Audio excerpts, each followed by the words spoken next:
पश्चिम बंगाल के मुर्शिदाबाद जिले में वक्फ कानून के विरोध में हो रहे हिंसा अब थमने का नाम नहीं ले रहा।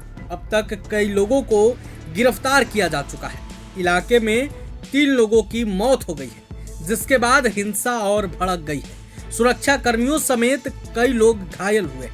पुलिस ने रविवार को बताया कि मुस्लिम बहुल जिले में कहीं से भी हिंसा की कोई नई घटना सामने नहीं आ रही है। सुरक्षा बल कड़ी निगरानी रख रहे हैं। बीजेपी के शुभेंदु अधिकारी की मांग पर हाई कोर्ट ने केंद्रीय बलों की प्रतिनियुक्ति कर दी है। अब इस बीच अभी फिलहाल मुर्शिदाबाद की स्थिति क्या है, इसको लेकर पश्चिम बंगाल के जंगीपुर एसपी आनंद रॉय सब कुछ बता रहे हैं, आप उनको सुनिए। वहीं इस पूरे मामले को लेकर अभी भी लोगों में गुस्सा है, लोगों में डर का माहौल भी है, लोग सदमे में हैं। लोगों का क्या कुछ कहना है वो भी सुनिए।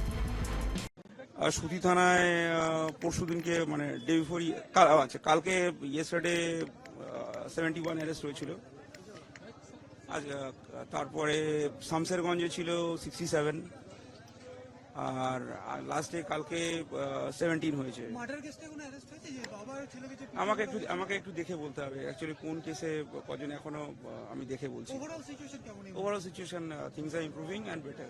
Thank you sir for english sir in english sir hindi na hole mushkil amader sir right now what is condition over here the condition is a lot better, things are improving and fine. Sir, we have seen that many rumors are spreading. There had been many rumors. I request through you people, through media, through print media as well as electronic media, that please listen. Don't go by rumors. If you listen to any rumors, get it clarified through a control room, through us.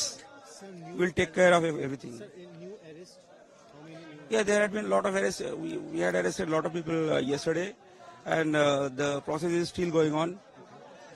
And we will arrest the rest of the miscreants. We will arrest very soon.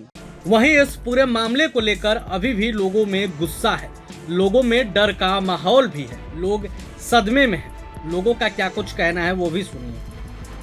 देखिए, पश्चिम बंगाल में पिछले कई दिनों से आप वक़्फ़ amendment जो act था उसको आधार करके, उसको हथियार करके, जिस हिसाब से बंगाल में जम्मू कश्मीर टाइप का सिचुएशन, जैसे 1990 में कश्मीर में हिंदुओं के ऊपर अत्याचार करके वहां से पलायन करने में, हिंदू को खाली करने में मजबूर कर दिया था, ऐसे ही सिचुएशन यहाँ शुरू कर दिया है। विशेष रूप से 4 जिला में शुरू हो गया है, मालदा, मुर्शिदाबाद, नदिया और उसके साथ साथ आपका साउथ 24 परगना। और इसलिए मैं माननीय गृह मंत्री जी को रिक्वेस्ट किया हूं सुबह को कि आप इस एरिया को पूरी उपद्रव एरिया घोषणा करने के लिए, क्या है कि 1958 एक्ट जो है armed force special power act, उस आधार पे यहाँ नियुक्त करिए सेंट्रल फोर्स को और सेंट्रल फोर्स के ऊपर यहाँ नियंत्रण दीजिए।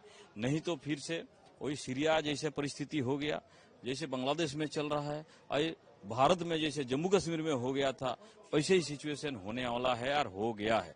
इसलिए मैंने रिक्वेस्ट किया कि आप यहाँ फोर्स लाइए। लेकिन मैं धन्यवाद करता हूँ पश्चिम बंगाल के महामान्य हाईकोर्ट को कि कल हमारे ओपोजिशन लीडर विधानसभा के शुभेंदु दा ने कोर्ट से गुहार लगाया था कि वहाँ फोर्स भेजा जाए, तो कोर्ट ने निर्देश दिया और 5 कंपनी फोर्स गया है। लेकिन इसमें सफिशिएंट नहीं है, मुझे लगता है और होना चाहिए यार, एरिया को डिस्टर्ब एरिया घोषणा कर देना चाहिए। और इसी के लिए मैं चिट्ठी दिया हूँ सुबह को। आज प्रभातखबर.com, विश्वास वही, रफ्तार नहीं।